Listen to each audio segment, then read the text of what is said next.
How long ago was Korea? Yesterday. I don't think so. Bullet wounds don't just magically heal overnight. They do here, but not by magic, by technology. Hey there, quirky folks! The MCU is expanding at a rate that's hitherto undreamt of. Did you seriously just say hitherto undreamt of? Technological advancements in this universe have risen to a level that's total science fiction. Things began with Iron Man and his advanced suits of armor. We were introduced to AIs and things like the Super Soldier Serum. But from there on, things rose to the next level with the introduction of Asgard. That was the first time the MCU introduced us to aliens and gods. But even with the arrival of Asgard, Marvel tried to ground it in reality. That's what they do with everything, as they literally try to give a scientifically believable explanation for their outlandish ideas. And they did the same with Asgard. Gods just became regular people from other realms, and magic was termed as science that humans couldn't comprehend just yet. Your ancestors called it magic, and you call it science. Well, I come from a place where they're one and the same thing. To further establish this notion, we got the Soulforge scene in Thor: The Dark World. At face value, the Soulforge pretty much looks like magic. But as Jane argues, it was just a form of quantum field generator as it transferred molecular energy from one place to another. That's a quantum field generator, isn't it? It's a Soulforge. Does the Soulforge transfer molecular energy from one place to another?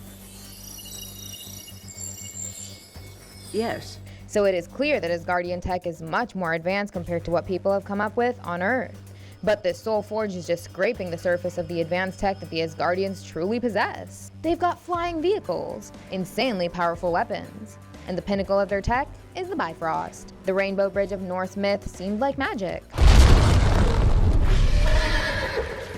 But as Jane Foster and Eric Selvig have explained, the Bifrost is an Einstein-Rosen bridge. Look, the lensing around these edges is characteristic of an Einstein-Rosen bridge. A what? Or in layman's term, it is a wormhole.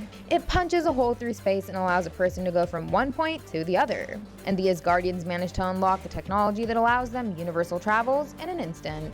But after the arrival of Wakanda, people were left asking whether this African nation is even more advanced than Asgard. To give you a short answer, no, I don't think that's true. If Wakanda and Asgard were to go to war, then either of them could turn out to be the victor. But that doesn't mean Wakanda is more advanced than Asgard.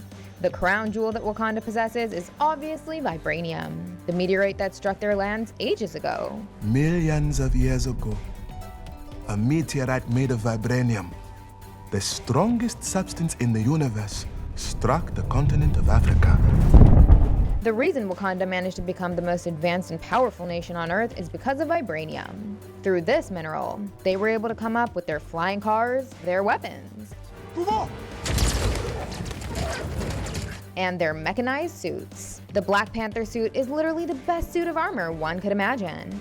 Adding Iron Man's flight system to these suits would deliver an even better product. But let's not talk about that for now. To top their technology, Shuri even cracked nanotech. And if the Wakandans managed to produce their nanotech suits and weapons on a massive scale, then they could literally create an unbeatable army. Over the years, I've noticed that the Wakandans and the Asgardians have many similar pieces of tech. I've already talked about flying cars, but both these parties were able to come up with protective shield domes that are almost impenetrable. And some of their weapons are similar too. But still, despite these similarities, I believe that Asgard was still a much more advanced realm because of two major things. Number one, the lifespan of their people is much longer compared to humans. And number two, Asgard has something the Wakandans don't, and that is magic and sorcery. I am not talking about the kind of magic that's termed as an advanced science which humans have not tapped yet. I mean literal magic that is akin to the mystic arts of Doctor Strange. So because their people lived longer, their technological advancements and the development of their civilization happened much faster over time. And because they've got some insanely powerful beings among them who have access to magic, they managed to infuse that magic with their technology. Ultimately, that produced some remarkable weapons, such as Odin's spear Gungnir and the Destroyer.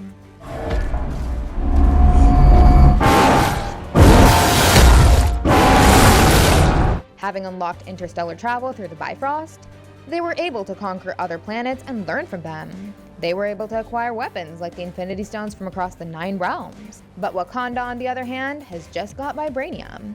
That usually fulfills the shortage of magic on their land. But Wakanda is still behind Asgard because they also don't have an effective means of interstellar travel. Now that Tony has figured out time travel and a way to navigate through the quantum realm, maybe Shuri could also use Tony's findings in the near future.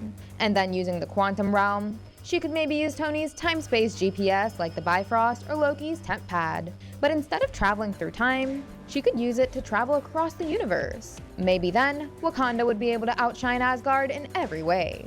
But they actually don't need to do that because the true Asgard with all of its tech advancements doesn't exist anymore. Those foundations are gone. Sorry. All that's left is New Asgard, and this nation just cannot match the might of Wakanda.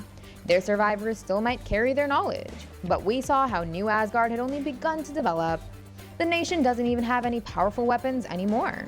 So all in all, the old Asgard was much more advanced, but Wakanda is more alive. That's it. I have spoken. Now I am leaving the decision of picking a winner upon you guys. Let us know your pick in the comments. Give us a thumbs up and hit the subscribe button if you enjoyed the video. And don't forget to check out some more fun content on our channel. Thank you, and I'll see you in the next one. Goodbye!